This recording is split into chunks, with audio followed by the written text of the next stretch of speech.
তারিখের ভিতরেই আমাদের কোনো সমস্যা নেই। আমাদের যে কোটার তারিখ, সেই কোটার তারিখ মোতাবেক আমাদের কর্মী প্রেরণ করার জন্য আমরা সবাই ঐক্যবদ্ধ হয়ে চেষ্টা করে যাচ্ছি এবং 31 তারিখের ভিতরেই আমাদের কর্মী প্রেরণ করা সম্ভব। কিন্তু স্যার, আপনারা কি সময় বাড়ানোর জন্য কোনো আবেদন করেছেন? আমরা আবেদন করেছি, আমরা চিঠি দিয়েছি। আবেদন সময় বাড়াওক আর নাই বাড়াওক, আমরা 31 তারিখকে টার্গেট নিয়েই আমরা কাজ করেছি। কতজন কর্মী স্যার এখন পর্যন্ত যেতে পারছে না?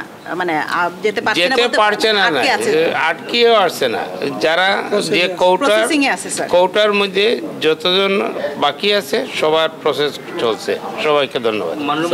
যারা বাংলাদেশে অবৈধভাবে আছেন তাদেরকে বৈধ করা, অবৈধর ব্যাপারে আমাদের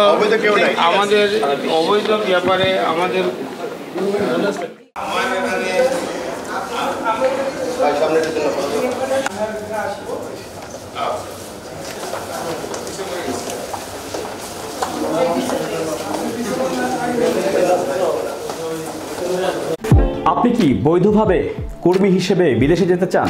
আপনি কি রেমিটেন্স যোদ্ধা হিসেবে প্রবাস জীবনযাপন করছেন?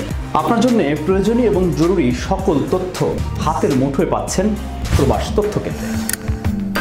প্রবাস তথ্য কেন্দ্র ইউটিউব চ্যানেল, এরই মধ্যে 10 লাখের বেশি সদস্যের বিশাল একটি পরিবার আমরা এখন।